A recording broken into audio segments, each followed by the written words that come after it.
Hey guys, Metal Viking 82 here, back with another Viking Orations.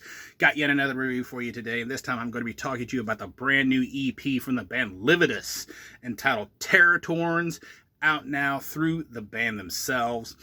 And if you're not familiar with Lividus, they are a progressive, melodic, kind of blackened death thrash band out of Portland, Oregon. Been around since 2017, featuring Rob Schaefer on guitars. He is formerly of Lord Dying. He was a former live member for Yob, among others. Connie Wang on the bass and doing backing vocals. Uta Plotkin, hopefully I pronounced your name right. If not, I apologize. She is formerly of Witch Mountain. And finally, we have Pierce Williams on the drums. I've talked about him countless times on this channel. He's in Enigmatum, Skeletal Remains. He's formerly of Torture Rack, among many other projects that he is involved in. This is the band's second EP overall. It is 3 tracks, just a little over 11 minutes in length. And once again, I was very unfamiliar with this band until Pierce happened to post about this particular EP when it was getting ready to come out.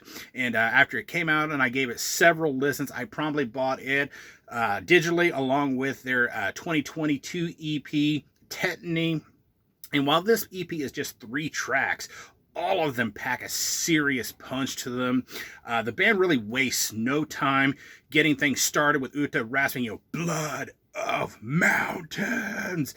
And before she could even get those words out of her mouth fully, Pierce is just blasting away. And then, you're getting hit with these fast, tremolo-ish style riffs. The guitars on here have a nice tone to them. Mid to fast-paced riffs with some tremolo-style riffs thrown in here and there. It has some heavier, crunchier moments to it as well, but it leans more, I think, to almost like a black metal-ish feel than anything.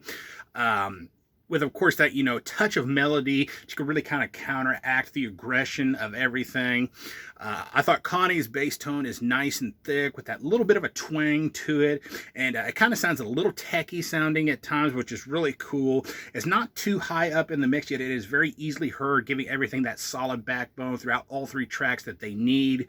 And, no surprise here, Pierce's drum sound is just solid. And this guy is just simply a beast of a drummer. Always hits everything with authority. Lots of great patterns, rolls, and fills. And I've always been a fan of his double bass work and his blast beats, and they're just always on point. And he's another one of those drummers that I just absolutely love listening to.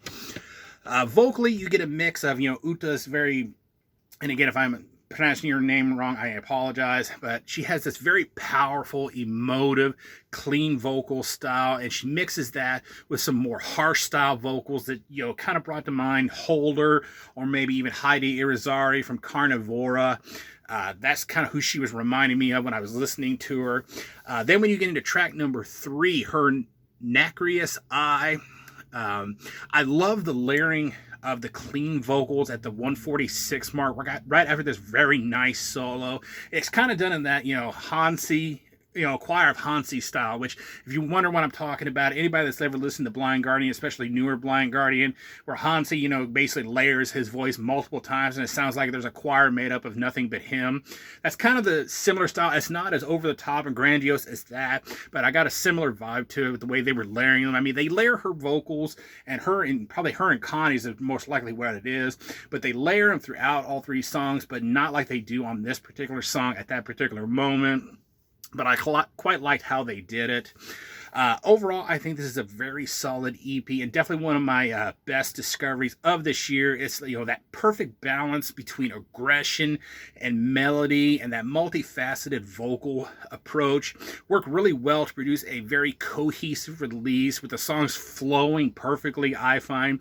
Now, the way the songs do kind of blend and flow seamlessly may confuse some people, as it could make it a little more difficult to determine when one song ends, one song begins.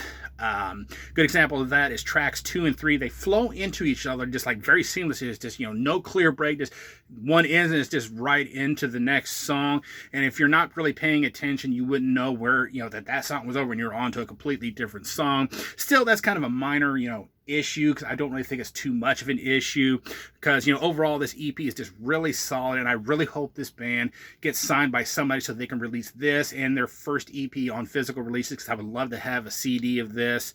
But yeah, I give this a solid 8.5 out of 10.